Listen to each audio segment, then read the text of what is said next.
Le doy la bienvenida a esta comparecencia, pero en opinión de mi grupo parlamentario, sinceramente, llega un poco tarde porque han pasado 2 semanas y media desde los hechos que estamos discutiendo y, sobre todo y con todo el respeto, creemos que en este caso no es usted la persona adecuada para comparecer, que es un tema de tal envergadura, de tal importancia histórica, sobre el que ha girado el debate político en España casi durante años, que desde luego merecía una comparecencia del presidente del Gobierno en el Pleno y a los pocos días de haberse producido el hecho de que estamos debatiendo. Y esto no es una cuestión baladí, es una cuestión que tiene que ver con la calidad institucional que hay en nuestro país, que está en la raíz de los problemas. Es la misma calidad institucional baja que llevó a la politización de las cajas y que generó los créditos fallidos que hoy han llevado al rescate del que estamos hablando. Por respeto al Congreso, merecíamos esa explicación del presidente del Gobierno y seguimos esperándola. Y creemos que también habría ayudado a disipar la inquietud y la confusión de los ciudadanos, a los que se transmiten mensajes a menudo contradictorios y que no entienden muy bien lo que pasa, así como la de nuestros socios europeos, porque ellos nos observan y una de las cosas que seguramente evalúan es cómo estamos respondiendo a lo sucedido, entre otros ámbitos, en este Congreso de los Diputados. Respecto al contenido de su intervención, como usted bien ha señalado, es una intervención que gira sobre un tema que hemos debatido otras veces. Es la 4ª intervención que tenemos sobre estos temas. Y a mí me genera un gran desconcierto que creo que coincide con el desconcierto de los ciudadanos que antes apuntaba. Y es que en cada intervención se nos cuenta una historia diferente, se nos cuenta una versión diferente, a menudo contradictorias, y no se hace ni siquiera el menor esfuerzo de enlazar una versión con la anterior, porque estaba rememorando nuestro último encuentro en la Comisión de Economía, hablando sobre este mismo asunto, y recuerdo que yo le preguntaba que había expertos como Paul Krugman, había dirigentes europeos que pensaban que podía ser necesario recurrir a fondos europeos, que yo le creía a usted como mi ministro de Economía, pero que me inquietaba lo que estos expertos decían. Y su respuesta fue que creyésemos más al ministro, que era innecesario pedir esos fondos, que sería un fracaso si se lograse. Bien, esa es la versión con la que esta comisión se quedó en su última comparecencia. Hoy seguimos hablando del mismo tema, pero resulta que lo que ha sucedido es un éxito, es muy bueno, el Gobierno lo estaba buscando, ratifica que hemos hecho muchas reformas en vez de que las reformas sean insuficientes y tenemos que estar contentos con lo sucedido. Bueno, son versiones tan diferentes que yo le rogaría en su segunda intervención que haga al menos un esfuerzo de enlazarlas. No sé, que ha sucedido algún imprevisto, estaba equivocado, la vez anterior no podía decir toda la verdad porque estaba negociando. En un parlamento anglosajón sorprendería mucho un cambio tal de versión sin un esfuerzo para explicar los motivos en el cambio. Y de nuevo, no solo por el papel del Congreso, que los ciudadanos yo creo que sufren el mismo desconcierto. Se les dice que algo no va a suceder, luego sucede, pero se les dice que es muy bueno y al final no entienden realmente lo que pasa.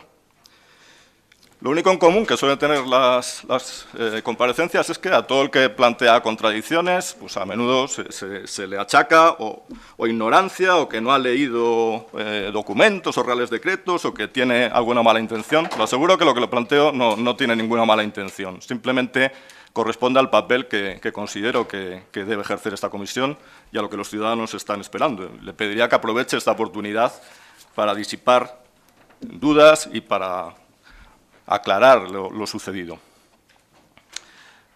En realidad lo sucedido no necesita tantas aclaraciones porque, desgraciadamente, no en el Congreso, sino por los medios de comunicación internacionales y domésticos, por las aclaraciones de Eurostat, por las declaraciones de la Comisión, por las declaraciones de otros dirigentes europeos, lo que ha sucedido es bastante claro y coincide con la lógica, ¿no? El Gobierno necesitaba recursos para recapitalizar la banca, no podía lograrlos por sí solo, no disponía de esos recursos y ha tenido que pedir los recursos que por sí solo no podía lograr a nuestros socios europeos. Esto se va a canalizar a través del FROB, es decir, es un préstamo europeo al FROB, al Estado, un fondo del Estado con aval del Estado, que se usará en la banca. Bueno, se puede jugar con las palabras, se puede negar la realidad, pero esto es un rescate con todas las reglas, es un rescate al Estado para que a su vez emplee los fondos en la banca. Y la prueba más clara de esto es que se considera deuda pública, como Eurostat bien ha aclarado, que puede incrementarse hasta 10 puntos y puede tener repercusiones sobre el déficit público. Entonces, esta batalla en la lucha contra la realidad y en el juego de palabras, realmente creemos que no tiene ningún sentido. Más bien, querría centrar lo que me queda de intervención en el futuro inmediato. También es el sentido de esta comparecencia. Hemos llegado hasta aquí. ¿A partir de ahora qué? ¿Ahora qué? Y se deduce de su intervención que faltan muchos detalles que sería urgente aclarar sobre este rescate europeo. Y yo le pediría, en la medida de que tenga la información, que la comparta con nosotros, y si no es así, que al menos nos dijese los objetivos que persiguen esa negociación, de forma que podamos evaluar si al final se consiguen o no esos objetivos. Porque los detalles que faltan, que generan incertidumbres y que sería urgente aclarar, son detalles tan importantes como el plazo del préstamo. ¿Cuál va a ser el plazo del préstamo? ¿Cuál va a ser el interés del préstamo? ¿Cómo se va a usar ese préstamo? Usted ha hablado de nuevo del banco malo, esta idea recurrente que se abandona, que aparece. ¿Va a haber un banco malo al final? ¿Va a ser un banco colectivo para todos los bancos? ¿Va a ser un banco malo individual de cada entidad?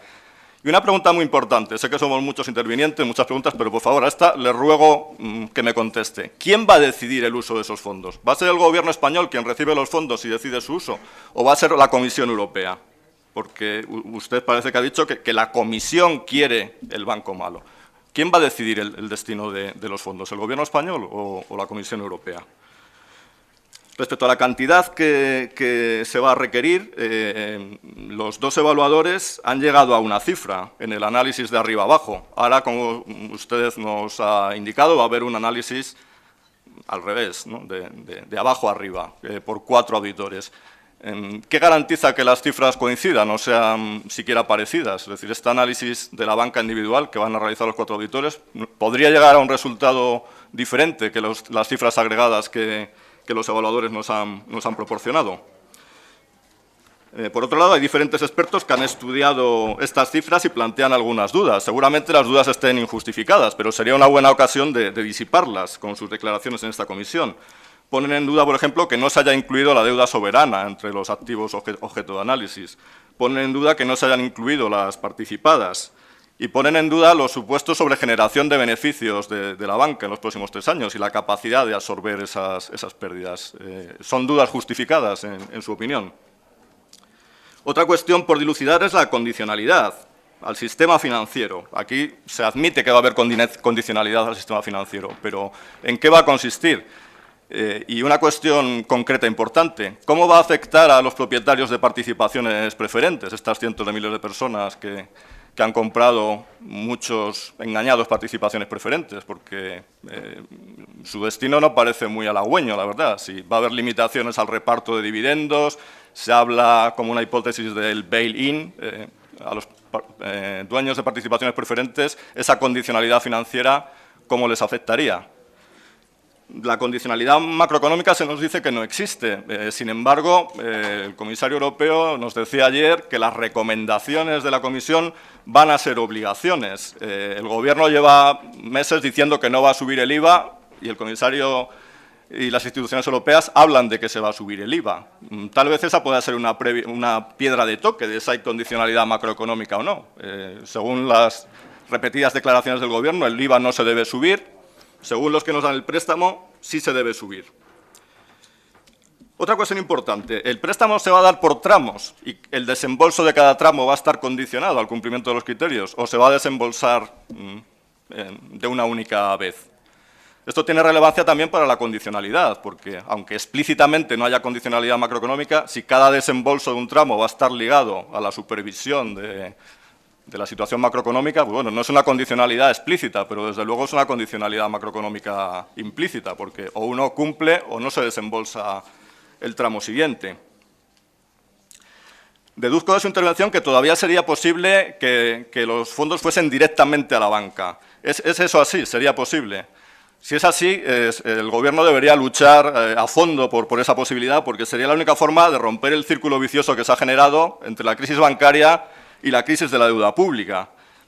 Si no, también le pediría que me diga qué estrategia tiene el Gobierno para evitar que la crisis bancaria contamine la deuda pública, porque la deuda pública podría acabar el año en el 90% del PIB, que es una cifra que no se ve desde hace un siglo, y los bancos nacionalizados están comprando deuda pública, con lo que ese círculo vicioso es más estrecho que nunca, con un recurso además amplio al Banco Central Europeo, una posición deudora ya de 300.000 millones de euros.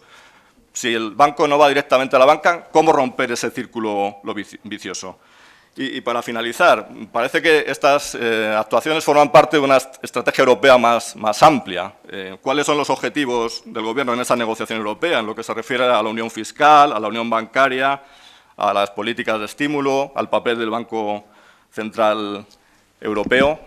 Le ruego que en su segunda intervención aclare el mayor número de estas dudas, no como un favor especial a mí, sino porque son dudas que se plantean los ciudadanos, y uno de nuestros problemas es la incertidumbre que está contaminando la bolsa, la prima de riesgo, nuestra situación económica general. Muchas gracias, señora presidenta. Cuando tengamos firmado el memorándum de entendimiento de las condiciones del préstamo, pues volveré a esta Cámara, lo explicaré, diré cuáles son las condiciones, hablaré de lo que es el préstamo, hablaré de cómo es el procedimiento de inyección de capital, que ya lo tenemos más o menos definido desde el punto de vista de lo que es los valoradores, es decir, tenemos las valoraciones de abajo a arriba, tendremos a 31 de julio las de arriba abajo. A partir de ahí, en septiembre, tendremos una segunda prueba de esfuerzo ya muy específica por institución, y entonces, lógicamente, en septiembre estaremos en condiciones